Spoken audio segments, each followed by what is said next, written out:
Hi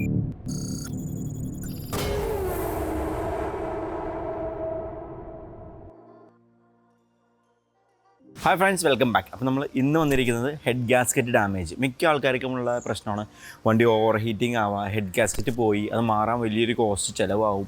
ഇപ്പോൾ head gasket പോയി വണ്ടി ഓടി അറിഞ്ഞില്ല, അപ്പോൾ വണ്ടിയുടെ പിസ്റ്റൻ സ്റ്റക്കായി പോയി.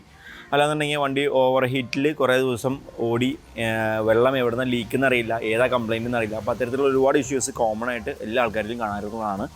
ലോങ് ഡ്രൈവൊക്കെ ചെയ്യുമ്പോൾ ഓവർ ഹീറ്റ് ആവുന്ന വണ്ടികളുണ്ട്.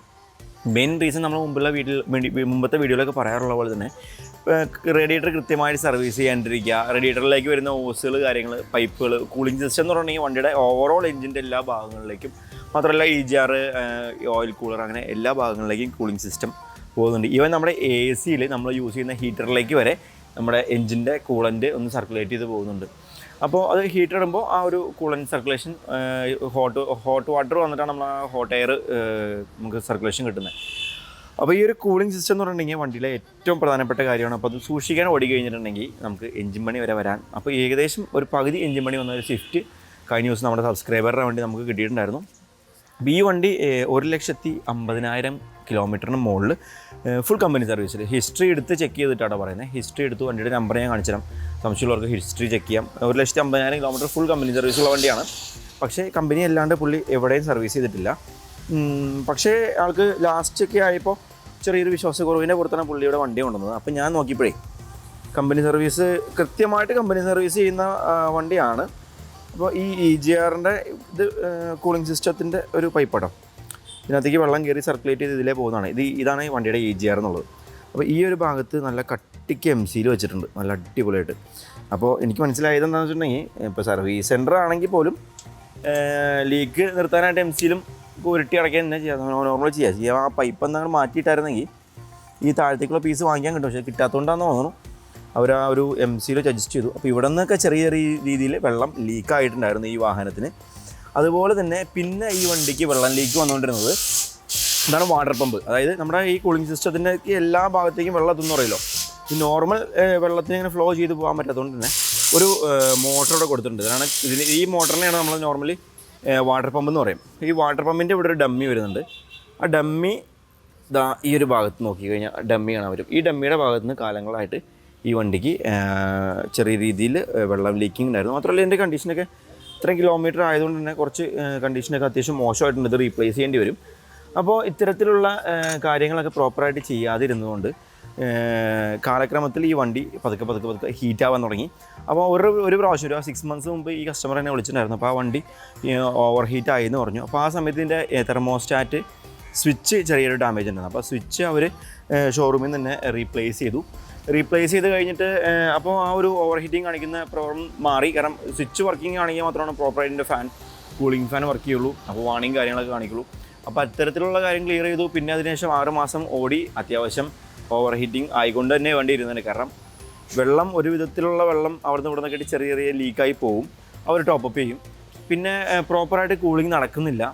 പിന്നെ ലോങ് ഡ്രൈവൊക്കെ ചെയ്ത് കഴിഞ്ഞപ്പോൾ വണ്ടി വെള്ളത്തിൻ്റെ ലെവല് അത്യാവശ്യത്തിൽ കൂടുതൽ കുറഞ്ഞപ്പോൾ ഹെഡ് ഗ്യാസ്കറ്റ് കത്തിപ്പോയപ്പോൾ കംപ്രഷൻ നമ്മുടെ കൂളിംഗ് സിസ്റ്റത്തിനകത്തേക്ക് കയറി ആ വെള്ളത്തിൻ്റെ ഉള്ളിൽ കൂടെ വന്നിട്ട് റിസർവ് ടാങ്ക് ഉണ്ടല്ലോ, ഒരു പ്ലാസ്റ്റിക് ടാങ്കിനകത്ത് വെള്ളം നിറച്ച് കൊടുക്കുമല്ലോ, ആ ടാങ്കിൻ്റെ ഉള്ളിൽ കൂടെ കംപ്രഷൻ ഔട്ടാവാൻ തുടങ്ങി. അപ്പോൾ അങ്ങനെ വണ്ടി സ്റ്റാർട്ട് ആവാണ്ടായി. അപ്പോൾ ആ കണ്ടീഷനിലാണ് നമുക്ക് കിട്ടിയത്. അപ്പോൾ നമ്മൾ ഇതിൻ്റെ എല്ലാ ഭാഗവും അഴിച്ചു. കാരണം നമുക്ക് ചെയ്യേണ്ടത് ഹെഡ് ഗ്യാസ്കറ്റിൻ്റെ കംപ്ലയിൻ്റാണ് റിപ്പയർ ചെയ്യുന്നതെന്നുണ്ടെങ്കിലും അപ്പോൾ ആ ഒരു പീസ് അഴിക്കുമ്പോൾ ആ ഒരു എഞ്ചിൻ്റെ ഭാഗം ഒരു ഹാഫ് പോർഷൻ നമ്മൾ അഴിക്കുന്നുണ്ട്. അപ്പോൾ അഴിച്ചു കഴിഞ്ഞപ്പോൾ ഈ വണ്ടിയുടെ കണ്ടീഷൻ എങ്ങനെയാണെന്ന് വെച്ചിട്ടുണ്ടെങ്കിൽ ബെൽറ്റുകളൊക്കെ റീപ്ലേസ് ചെയ്തിട്ടില്ല. അപ്പോൾ നമുക്ക് ഇതാണ് ഇതിൻ്റെ EGR അസംബ്ലി എന്നുള്ള സാധനം. ഈ ഒരു പീസാണ്. ഇതന്നെ ഇതിൻ്റെ റിസർവ് ടാങ്ക്. അപ്പോൾ ഈ റിസർവ് ടാങ്കിൻ്റെ അകത്തുനിന്ന്, അതായത് വെള്ളം നമ്മൾ ഫില്ല് ചെയ്ത് കൊടുക്കുന്ന ടാങ്ക് ഉണ്ടല്ലോ, ഇതിൻ്റെ അകത്തുനിന്ന് ഈ വണ്ടി സ്റ്റാർട്ട് ചെയ്യാൻ ശ്രമിക്കുമ്പോൾ പുക വന്നുകൊണ്ടിരിക്കുന്നൊരു ഇഷ്യൂ ആയിരുന്നു ഈ വണ്ടിക്ക് ഉണ്ടായിരുന്നത്.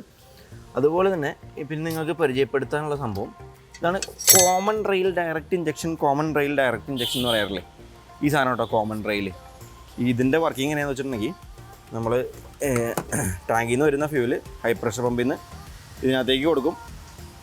ഇതിനകത്തുനിന്ന് ഓരോ ഇഞ്ചക്ടറിലേക്കുള്ള സപ്ലൈസ് കൃത്യസമയത്ത് ഇത് കൊടുക്കും. പിന്നെ ഉള്ളത് നമുക്ക് കാണിച്ചു തരാനുള്ള സാധനം ഹൈ പ്രഷർ പമ്പ്. ഇതാണ് ബീറ്റിനും സ്വിഫ്റ്റിനും എർട്ടിഗയ്ക്കും എല്ലാ വണ്ടിക്കും വരുന്ന ഹൈ പ്രഷർ പമ്പ്. ഇതിനെ റീപ്ലേസ് ചെയ്യാൻ അത്യാവശ്യം നല്ല കോസ്റ്റ് ഉണ്ട്.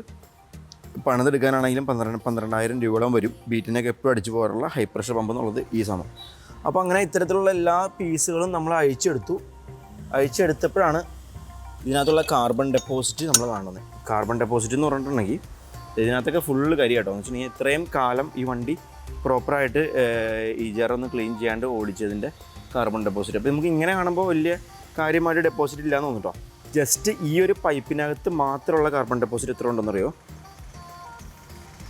ഉണ്ടല്ലേ? അതും ഈ ഒരു പൈപ്പിനകത്തുള്ളതല്ല, ഈ ഒരു പൈപ്പിൻ്റെ ഒരു പോർഷനിലുള്ള കാർബൺ ഡെപ്പോസിറ്റ്. അയ്യോ, കാരണം ഇവിടെ ആയിക്കഴിഞ്ഞിട്ടുണ്ടെങ്കിൽ നമ്മൾ ചവിട്ടി നടക്കുന്ന എല്ലാ ഭാഗത്തും നിറച്ചും കരിയും.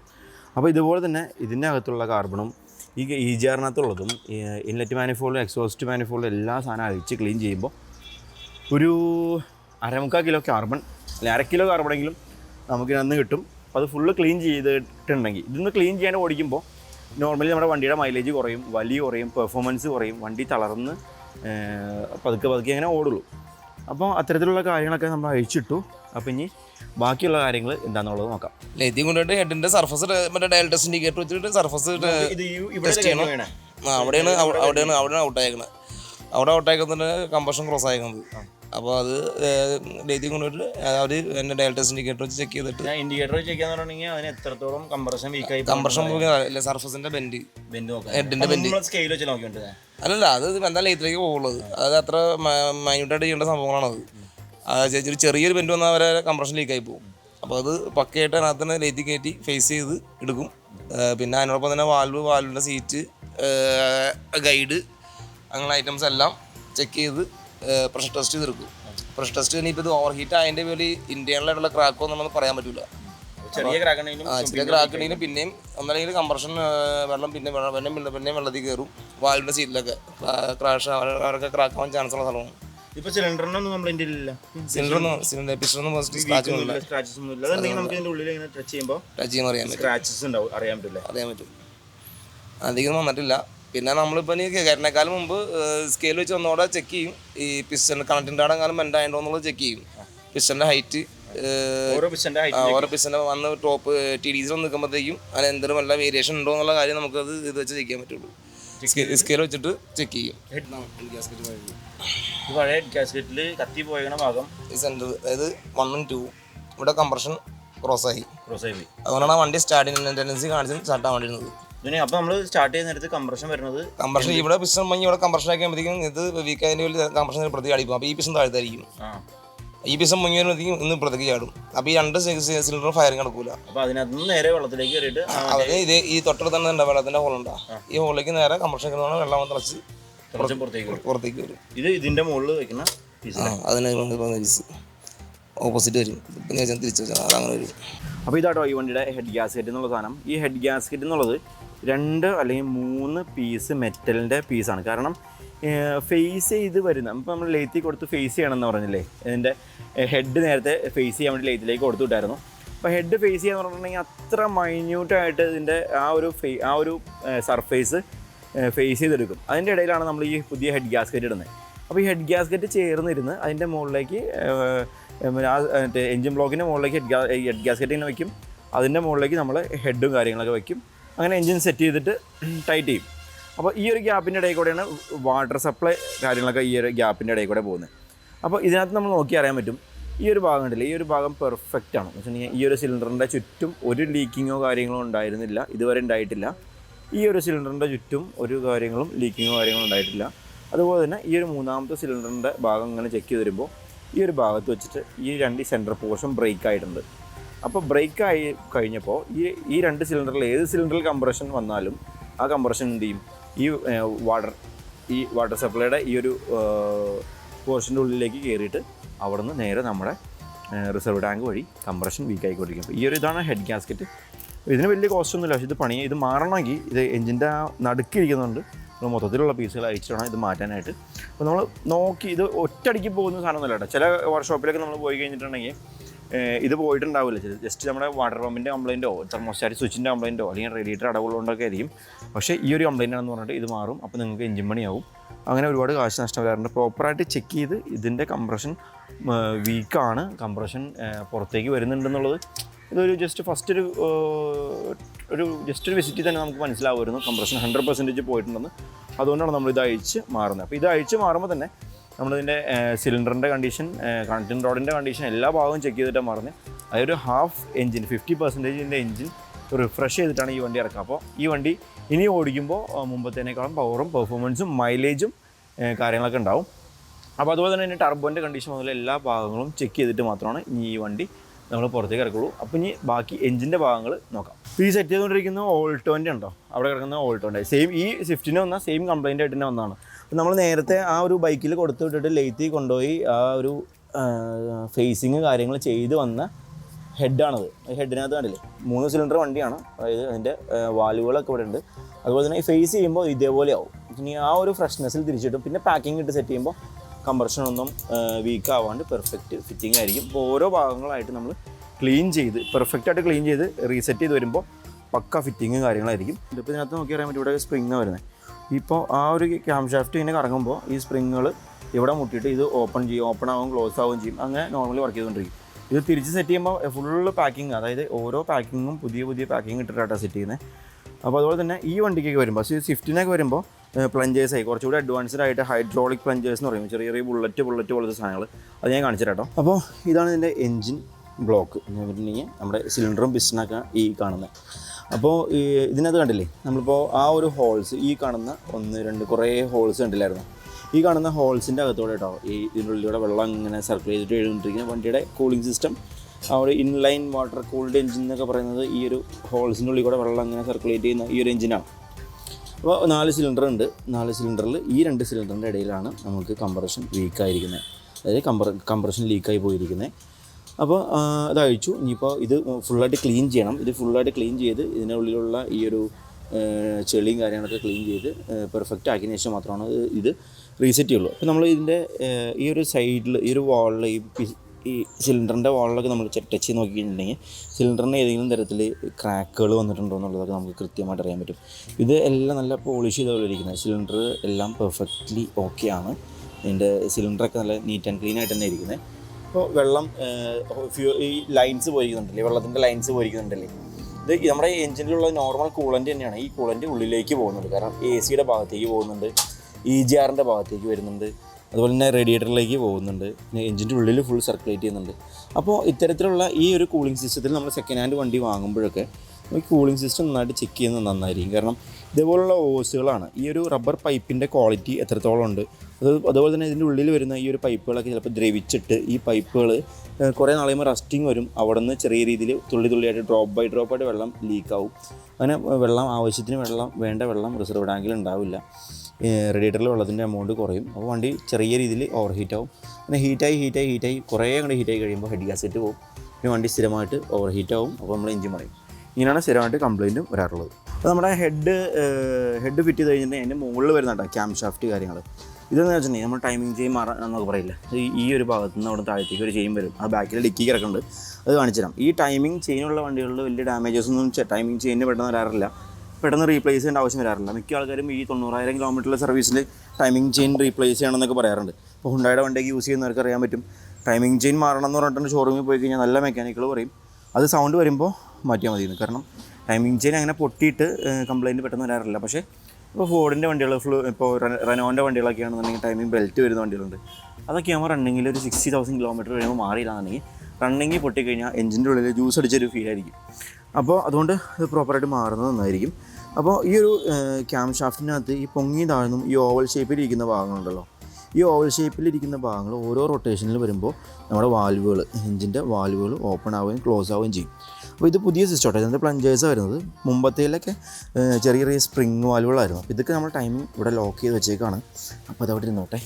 അപ്പോൾ ഈ ഒരു ടൈപ്പ് കേട്ടോ ഇപ്പോഴത്തെ പുതിയ ഈ സ്വിഫ്റ്റിനൊക്കെ വരുന്നത്. കാരണം വെച്ചിട്ടുണ്ടെങ്കിൽ കുറച്ചുകൂടി സൗണ്ടും കുറവായിരിക്കും, മാത്രമല്ല അക്യുറസി കറക്റ്റ് ആയിരിക്കും. കാരണം കൃത്യമായിട്ടുള്ള ഓപ്പണിങ്ങും ക്ലോസിങ്ങും വരുന്നത്. ഇത് നമുക്ക് ഈ ഒരു പീസിൽ നിന്ന് ഊരിയെടുക്കാൻ പറ്റും. കണ്ടില്ലേ, ഇത് ശരിക്കും പറഞ്ഞാൽ ഒരെണ്ണത്തിന് 170 രൂപ എന്തോ ഉണ്ട് ഒരെണ്ണത്തിന് വില വരുന്നത്.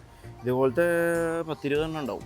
ഇതിങ്ങനെ ഇത് ഹൈഡ്രോളിക്കാണ്. ഇതിങ്ങനെ പ്രസ് ചെയ്തിട്ടുണ്ടെങ്കിൽ നല്ലോണം പ്രസ്സാവും. ഇതൊക്കെ ഇനി ഡീസലിട്ട് വാഷ് ചെയ്ത് രണ്ടാമത് പെർഫെക്റ്റായിട്ട് സെറ്റ് ചെയ്തെടുക്കണം ഓരോന്നോരോന്നിട്ട്. ഇത് നമ്മൾ കണക്ട് ചെയ്തു. അപ്പോൾ ഈ ഒരു ടൈപ്പാണ് ഇപ്പോഴത്തെ സ്പ്രിങ്ങും കോലും വടിയൊന്നും അല്ല വരുന്നത്. പണ്ടൊക്കെ ടാപ്പറ്റ് അഡ്ജസ്റ്റ് ചെയ്യുക, വാൽവ് അഡ്ജസ്റ്റ് ചെയ്യാന്നൊക്കെ പറയില്ലേ. അപ്പോൾ അഡ്ജസ്റ്റ്മെൻറ്റ് ഒന്നും നടക്കില്ല, ഇത് റീപ്ലേസ് ചെയ്തിടുക. അപ്പോൾ പ്രോപ്പറായിട്ട് അതിൻ്റെ വർക്കിംഗ് കറക്റ്റ് ആകും.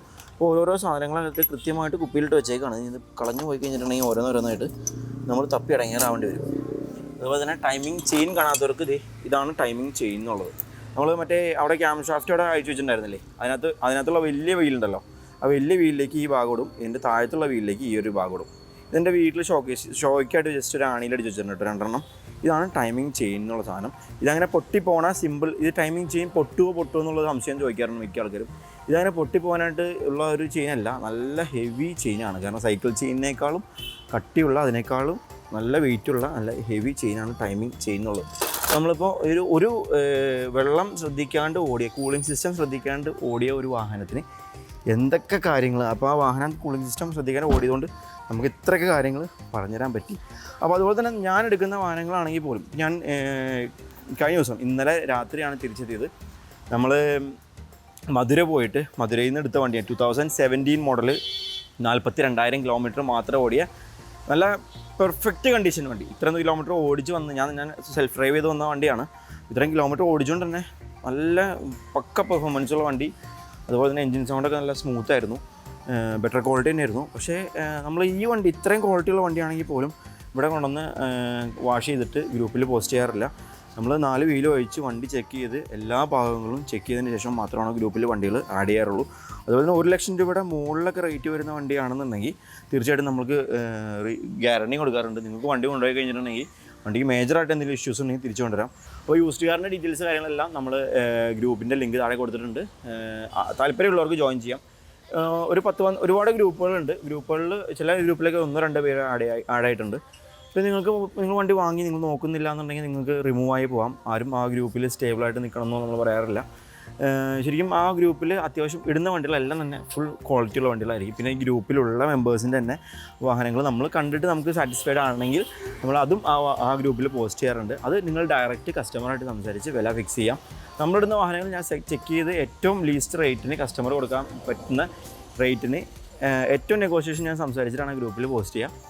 അപ്പോൾ ആ പ്രൈസിൽ കാര്യമായിട്ടുള്ള നെഗോഷിയേഷൻ ഉണ്ടാവില്ല. പക്ഷേ വണ്ടിയുടെ കാര്യത്തിൽ ക്വാളിറ്റി നല്ല ക്വാളിറ്റിയുള്ള വണ്ടിയായിരിക്കും. മാത്രമല്ല നിങ്ങൾ കൊണ്ടുപോയി കഴിഞ്ഞിട്ട് നിങ്ങൾക്ക് മേജർ ഇഷ്യൂസ് എന്തുണ്ടെങ്കിലും വണ്ടി റിട്ടേൺ കൊണ്ടുവരാം. നമ്മൾ ഫുൾ എമൗണ്ട് ക്യാഷിന് വണ്ടി റിട്ടേൺ എടുക്കും. ഇതിൻ്റെ സെക്കൻഡ് പോർഷൻ, അതായത് ഈ വണ്ടിയുടെ എൻജിൻ റീസെറ്റ് ചെയ്യുന്നതിൻ്റെ ബാക്കി വീഡിയോസ് കാര്യങ്ങളെല്ലാം ലേറ്റിലെ വർക്കുകൾ കഴിഞ്ഞ് ബാക്കി സ്പെയർ പാർട്സ്, ഹെഡ് ഗ്യാസ്കറ്റ്, പാക്കിങ്ങുകളൊക്കെ വന്നതിന് ശേഷം ഇത് ഫിറ്റ് ചെയ്ത് ഇറക്കുന്നതിൻ്റെ വീഡിയോസും, മാത്രമല്ല ഈ വണ്ടി ഇപ്പോൾ സ്വിഫ്റ്റിൻ്റെ കാര്യം പറയുകയാണെങ്കിൽ ഈ വണ്ടി ഇത് കഴിഞ്ഞിട്ട് ഫുൾ പെയിൻറ്റിങ് കാര്യങ്ങളൊക്കെ ചെയ്തിട്ട് 2013 ഈ വാഹനം എങ്ങനെ വാങ്ങുമ്പോൾ എങ്ങനെ ഉണ്ടായിരുന്നു ആ ഒരു ക്വാളിറ്റിയിലേക്ക് റീബിൽഡ് ചെയ്യാൻ പ്ലാനിങ് ഉണ്ട്. അപ്പോൾ അതിൻ്റെ വീഡിയോസും കൂടി നമ്മൾ അപ്ലോഡ് ചെയ്യുന്നതാണ്.